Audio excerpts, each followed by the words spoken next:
Hello అండి అందరికీ. వినాయక చవితి రోజు తుమ్మికూర అనేది ఎంత స్పెషల్ వంటకమో, కర్రీయో అందరికీ తెలిసిన విషయమే కదా! సో, ఇయర్లీ వన్స్ ఈ కర్రీ మాత్రం వండుకొని తింటారు. ఇంకెప్పుడు వండుకున్నా గానీ కూర మాత్రం బాగా చేదవుతుందంట. ఎవ్వరు గూడా వండుకోరు. ఓన్లీ వినాయక చవితి రోజు మాత్రమే ఈ కర్రీ చేసుకొని అండ్ దేవుడికి, వినాయకుడికి ఇది ఇష్టం కాబట్టి నైవేద్యం పెట్టుకొని తర్వాత మనం తింటూ ఉంటాము. తెలంగాణలో మాకైతే ఇది చాలా స్పెషల్ అనమాట ఈ కర్రీ అయితే. వినాయక చవితి రోజు కొంతమంది అయితే ఈ కర్రీని పప్పుతోని చేస్తారు, చట్నీ చేసుకుంటారు. చాలా ఎవరి స్టైల్‌లో వాళ్ళు చేసుకుంటూ ఉంటారు. కానీ మేము మాత్రం ఎలా చేసుకుంటామంటే, ఫస్ట్ అయితే తుమ్మికూర అనేది బాగా కడుక్కోవాలి. అందులో ఇసుక ఉంటది గదా!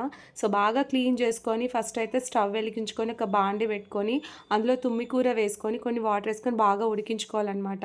అది ఉడుకుతున్న టైంలోనే చింతకాయ పేస్ట్ అనేది వేసుకొని, అందులో పచ్చిమిర్చి పేస్ట్ వేసుకొని బాగా ఇలా కలుపుకోవాలనమాట.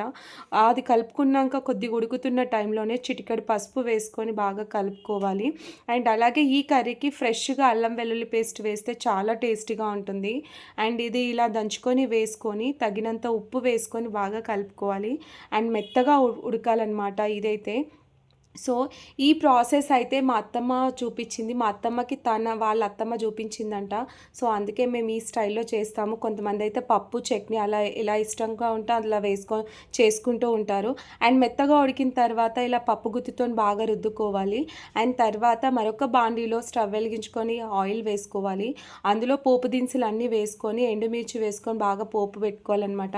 కరివేపాకు, చిటికెడు పసుపు వేసుకొని ఇలా పోపు వేసుకొని ఆ కర్రీలో దాంట్లో వేసుకొని కలుపుకుంటే చాలా టేస్టీగా ఉంటుంది. ఒకసారి ఇలా కూడా ట్రై చేయండి ఎవరైనా తెలియని వాళ్ళు. అండ్ వీడియో కనుక నచ్చినట్టయితే తప్పకుండా లైక్ చేయండి. Thank you for watching.